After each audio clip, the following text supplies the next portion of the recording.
Assalamualaikum warahmatullahi wabarakatuh. Perkenalkan, nama saya Alan dengan stambuk 2171 1325. Saya dari kelas ADM TIK B. Di sini saya akan memaparkan makalah saya tentang sistem orientasi dan pengelompokan peserta didik. Baik, menurut Ali Imron, bahwa yang dimaksud dengan orientasi peserta didik adalah perkenalan. Nah, perkenalan ini meliputi perkenalan lingkungan sekolah dan lingkungan sosial. Kemudian lingkungan fisik sekolah meliputi prasarana dan sarana sekolah seperti jalan menuju ke sekolah, halaman sekolah, tempat bermain di sekolah, lapangan sekolah, kemudian gedung perlengkapan sekolah dan lain-lain. Nah, kemudian sedangkan lingkungan sosial sekolah meliputi kepala sekolah, guru, staf, dan teman sebaya atau seangkatan peserta didik. Nah, kemudian tujuan orientasi peserta didik menurut Ali Imron, yang pertama, satu, agar peserta didik mengenal lebih dekat mengenai diri mereka sendiri di tengah-tengah lingkungan barunya. Kemudian yang kedua, agar peserta didik mengenal lingkungan sekolah, baik lingkungan fisiknya maupun lingkungan sosialnya. Kemudian tentang pengelompokan peserta didik. Nah,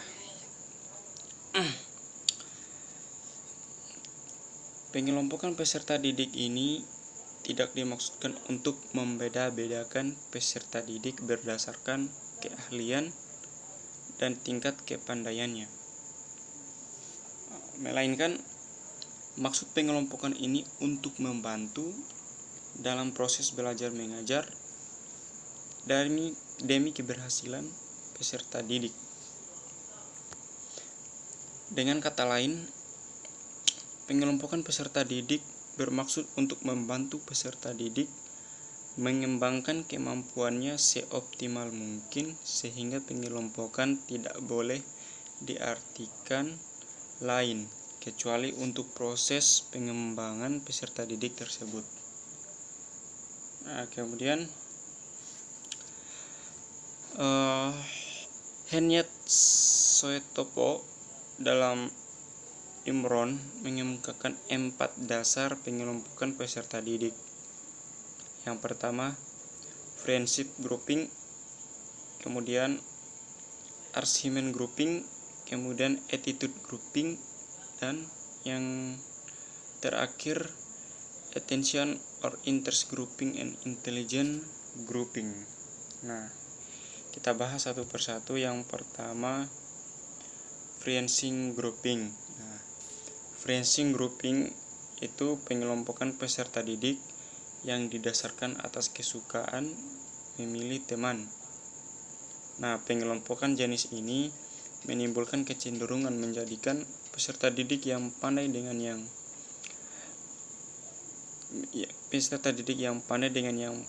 tidak pandai, dan peserta didik yang kurang rajin.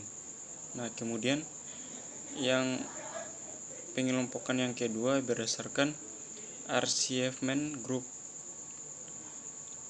Pengelompokan ini yaitu pengelompokan yang didasarkan atas prestasi peserta didik.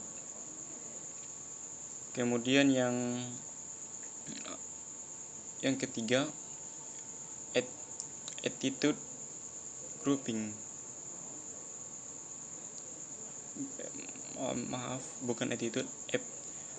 Aptitude grouping. Aptitude grouping adalah pengelompokan peserta didik yang didasarkan pada kemampuan atau bakat. Kemudian yang keempat, attention or interest grouping, ya, pengelompokan ini berdasarkan atas minat peserta didik. Kemudian pengelompokan yang terakhir yaitu intelligent grouping. Nah, pengelompokan ini yang didasarkan atas hasil tes kecerdasan atau intelijensi. Nah, baik, itulah tadi pemaparan materi saya tentang sistem orientasi dan pengelompokan peserta didik. Billahi fisabilillah. Assalamualaikum warahmatullahi wabarakatuh.